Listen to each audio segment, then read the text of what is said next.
Good night, fellow punters. The clock on the wall says 10 minutes away from 10 o'clock on Sunday night. Piss and rain here again, as usual. You wouldn't be inclined to go out and walk the dog at all, I tell you. Will it ever stop? We'll sink, or else they'll have to put a roof over the country or something. Didn't travel to Derry. Woke up this morning and just said, look at 3-hour drive to probably what was going to happen.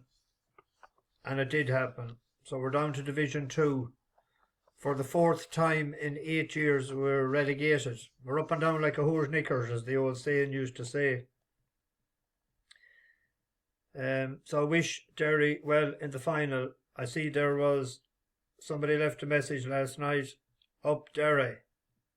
Can't repeat the name of the profile, I'm afraid. Well, it's after 9 o'clock I could, but I won't. When we do mention new people, a shout out to Joseph Martin, Mike Quigley, Corey Leddy, to Shane Bailey, Shane Harper and Arlo. They're in Madrid in Spain. Bet it's not raining there. They're probably growing oranges, them men. John Aldred, Cal Wade, Sarge147 and MK Photo Fusion was looking where they are asking me to write the names of the horses. They're always in the description, which is underneath the video, and you see a 4-letter word, more. Just press that, and they're always after that for newcomers. And the subscribe button is one side of it, and the like button as well. And you can hit both of them. But you get the odd dislike as well. But not too many, thank God. You're all very welcome anyway. Last night's video, we started off great in America. We had it finished up 3-1. It was at 407-2 and 100-30, depending on what bookies you invested your few quid in.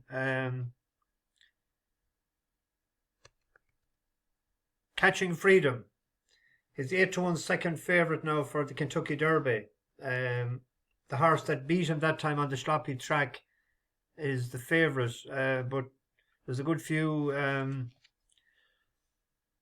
preliminary races to go before we make a selection for that. That's in the first Saturday in May. Always a good race. So we'll be watching that when it comes. Won well last night. Got a great ride from Flavian Pratt from the back. When he took the turn for home, you could always know if Flavian was going to get there. The draw, as I thought, maybe with the favourites might have affected him, but it's grand when a race pans out the way you hope to, so it was a good start. Then today, one of those days, 3 seconds and one out the back of the television. Stressful, looked like he was coming to win his race on the outside, and a horse that hadn't ran for donkey's ages. Bought for 4,000 out of King Condon's yard. Originally cost, I think, just 220,000 when it was with Shadwell. So he probably thought that was going to fall into a hole, but it didn't. It was a pity. It was a nice price. And Roach Power was septic. And the horse, the race that I took, handicapping, he won that race last year by 4 lengths, beating the winner. But when you see a Tim Easterby horse, particularly this time of the year, drifting out from 5s out to 14s, stay away, because they're a gambling yard, and if there's no money for it, it won't be winning. And then we had Dark Viper, traded 1 to 10 in running, and it throughout the dummy coming in the last 50 yards, and you wouldn't mind if it was the gambled on horse of Fozzie Stacks that beat it for the sake of the other punters, but a 20-1 shot with probably very little money on won it for Jim Bulger. And then the best race of the day, the one I enjoyed the most, was the 4:30. To see the way they jumped, 2 for Gold and Sam Brown. Pinged every one of them. We were just slightly slower coming into the last, but it was a great race. That got the blood going on a wet day anyway, I'll tell you. But Another day we'd have had 2 winners, we'd have had the last 2, but I was disappointed that we didn't get Dark Viper, because I was relying on it for doubles and trebles and trixies and such stuff. It would have put a few pound in the wheelbarrow for Fairy House, which is next weekend, and also Super Saturday is on Saturday, of course, in Dubai World Cup Day, which Saturday. So we have a lot of studying to do during the week, which we will try and will. It's good to get it out of the way, because I'll be on the road next week then for the start of most of the summer. Anyway, I found 2 for tomorrow after a while looking. It's not great stuff tomorrow. In the 335 at Huntington, there's I think it's down. It's between the top weight Ike Delille for Richard Bandy and Calvic. Ike Delille is down in class. This is a class 5. It has a few nice runs at class 4 level, even though it was well beaten. But it's not that long in England over from France. When did it come? The 6th of November 2022. This is first time dipping its toe in the lower level, so that should bring it into play. But Calvic is the selection. Now there has been money for it. It opened up 3-1 in the evening. And of course I didn't take it at the time because I was saying I'll wait until tomorrow morning. But this was second in a pint to Am I Right in October 21, when it was with Ella Marie Holden. Then I went to Lawney Hill. I didn't run from until the last July, which was a long time off. It was the entire 18 or 20 months idle. So I must have took a knock or a bit of a setback. And had 2 good runs there, decent runs, especially the one second to Rock on Harry and a maiden hurl in last August. It did run over fences then at this track. First time out was 5th of 7, but there was only 5 finishers that day, wasn't there? It wasn't beaten. Yeah, 5 finishers, but it wasn't beaten that fair, which was a decent enough run. Now it has moved yards again to the in-forum yard of Stuart Edmonds, and the last day it was 6s into 100 to 30 in a class 5 over this track, course and distance, and it was going grand on the outside. It's lightly raced, but it's going grand on the outside, and made a howler of a mistake, 4 out. We joined it here. That's him here in the number 11 in the blue and yellow colours, and he let him sort of respond to it in his own time.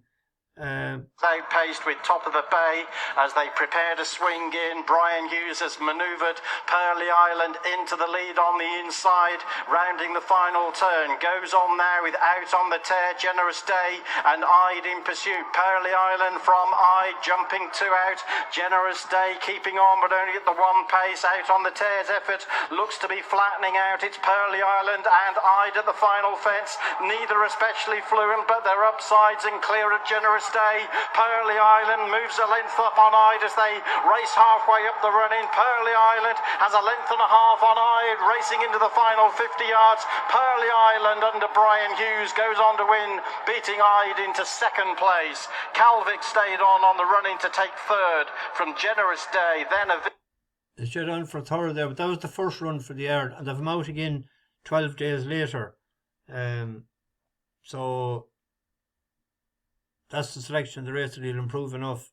The Noel is well handicapped, I think, and he must be shown enough at home to attract the money he did the last day.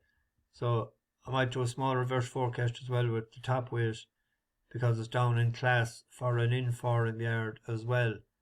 We go to the Goo for the other selection. There's a hot favourite in that. Bring back the memories. I'm taking him on. He has form all right, but he hasn't course for him. I like to see them running well at Newcastle. he has Southall for him there. He won a mile and a half, and he won a cellar in Hamilton on the turf. Formerly, a long time ago in Ireland, it started off his career with Ger Lyons, and then it went to John McConnell. Didn't win on the flat in Ireland. Won a handicap of 68, and again off 73, and then on the go at 73. But I'm taking him on with Fleur De Mer. This is a lightly raced 4-year-old for Hugh Palmer.